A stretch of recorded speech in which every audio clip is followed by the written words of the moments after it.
민선 8기 지방의회 1년을 맞아 점검하는 기획보도 마지막 시간입니다. 제대로 된 조례가 발의되지 않고 일부 의원들은 회의에도 제대로 출석하지 않았다는 보도 해드렸는데요. 의원들이 전문성을 기르도록 이끄는 제도들은 계속 나오고 있고 제도가 정착되기 이전에 조례의 내실을 다지기 위해 의원들이 노력하는 의회도 있습니다. 이병선, 이하라 기자가 연속으로 보도합니다.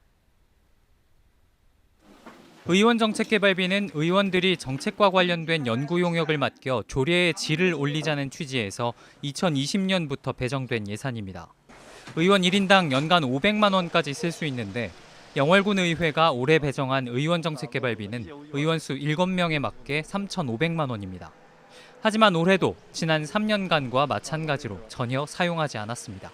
의원들끼리 어떤 과제를 수행하기 위해서 그 연구단체를 만들어야 돼요. 지금까지 한 번도 그 연구단체가 만들어지질 않았습니다. 영월군 의회만 그런 것도 아닙니다. 나라살림연구소에 따르면 지난해 도내에서 의원정책 개발비를 책정하고도 전액 미집행한 의회는 영월과 횡성, 강릉, 홍천, 양양 등 5곳입니다. 양구군 의회는 4년째 아예 예산 편성조차 안 했습니다. 의원 연구회 운영 정도로만 하는 것도 괜찮을 것 같아서 사실 생각을 안 하고 있었던 부분입니다. 내년부터는 예산 편성을 해서 의회 탓만 하기에 현실적인 어려움도 있습니다.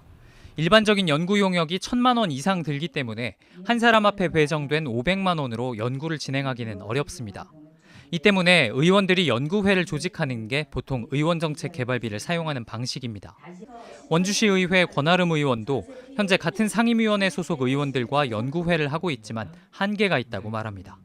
연구회를 만들려고 하는데 연구회 비율 자체가 한쪽 당으로 다 치우칠 수가 없기 때문에 굉장히 어려웠던 걸로 알고 있고 저도 사실은 연구회를 제가 만들고 싶었는데 그게 너무 어려워서 포기를 했었어요. 법안을 발의하기 위해 의원을 돕는 정책지원관 제도도 지난해 도입됐지만 아직 제대로 정착되지 않았습니다. 의회별로 의원 숫자의 절반까지 자체적으로 채용할 수 있는데 일단 채용부터 장벽입니다. 채용 예산을 확보하지 못한 의회는 시군 본청에서 파견을 보내지만 인사이동에 따라 금세 자리를 옮기곤 합니다. 짧게는 6개월, 1년 이래 있다가 또 가버리고 새로운 직원이 오는 거예요. 이게 이제 그 인사를 이제 그 본청에서 내는 연속성 또는 전문성을 가지고 가져야지만 의원들하고 소통하고 또 정책을 개발하는데 또 시군 정책지원관은 7급 이하인데 광역시도는 6급이다 보니 도에서 자리가 나면 이직하기 마련입니다. 게다가 최근 경기도가 대규모 채용을 열면서 전국의 기초지자체는 있는 사람을 지키는 것도 과제입니다. 지원자는 많이 있으세요.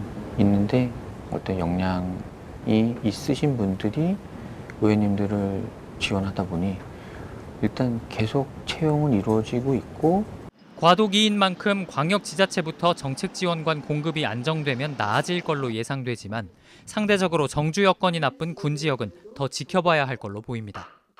시군 집행부가 제출한 조례안에 반대 없이 도장만 찍어주는 거수기 의회를 면하려면 의원들의 전문성을 제고하는 게 우선입니다. 이를 뒷받침하기 위한 제도는 이제 시작 단계입니다. 바깥에서 제도를 찾지 않고 자체적으로 해법을 찾은 의회도 있습니다. 고성군 의회는 7명 의원의 의견이 빠짐없이 반영되도록 회의 규칙에 강제성을 더했습니다. 밖에서 찾을 것이 아니라 개별 의원들이 매일 주민 생활에서 보고 듣는 아이디어부터 최대한 입법에 활용하겠다는 겁니다. 의원들은 회의 규칙을 개정했습니다. 본회의 의결이 있는 경우 의장이 의사결정을 추가할 수 있었던 것을 하여야 하는 것으로 바꿨고 위원회를 거쳐 심사 보고안 수정안은 찬성 없이 의제가 될 수 있게 했습니다. 발언의 경우도 회의 중지로 의원이 발언을 마치지 못했을 때는 다시 그 의사가 개시되면 먼저 그 발언을 계속하도록 했습니다. 특정 당이나 분야 그리고 지역구에 발언권이 몰리거나 배제되지 않도록 장치를 마련한 겁니다. 함께해서 성과를 좀 내주자. 다른 의원님들께서 또 생각은 다르다. 그래서 해줄 수가 없다. 이제 이런 경우들이 많이 있었습니다. 저도 세 번째 의회를 하는 동안에 그런 경우를 많이 겪었기 때문에 고성군 의회 의원들이 당선 이후 1년 동안 발의한 조례는 모두 17개. 이 17건은 모두 공동 발의 형식입니다. 각 조례에 아이디어를 낸 사람은 1명이지만 나머지 6명의 의원이 논의를 통해 의견이 다른 의원이 제시하는 방안까지 수용해 발의했다고 설명합니다. 고성군 의회는 공동 발의 형식으로 많은 의원이 조례 발의가 어려운 이유로 꼽는 행정의 예산 지원 문제도 일부 해결했습니다. 한 초선 의원에게 공동 발의 조례 중 기억에 남는 게 뭐가 있는지 물어봤습니다. 고성에 특히 이 조례가 필요하다고 생각을 했던 게 어떤 부분? 거의 다 고성 같은 경우에는 농업 쪽이 많잖아요. 감독관이 있었으면 이렇게 얘기를 해서 이렇게 좀 키웠어라면 그렇게 많은 수혜가 나지 않았을 것 같다.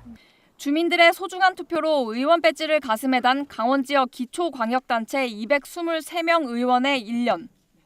지금까지 숫자로 매겨진 성적표는 제각기 달랐지만 분명한 건 이 가운데 누군가는 당선 전 마음가짐대로 주민들의 고충을 의원이 가진 힘으로 조금 더 많이 해결했고 누군가는 그렇지 못했다는 걸 투표한 주민들은 알고 있습니다.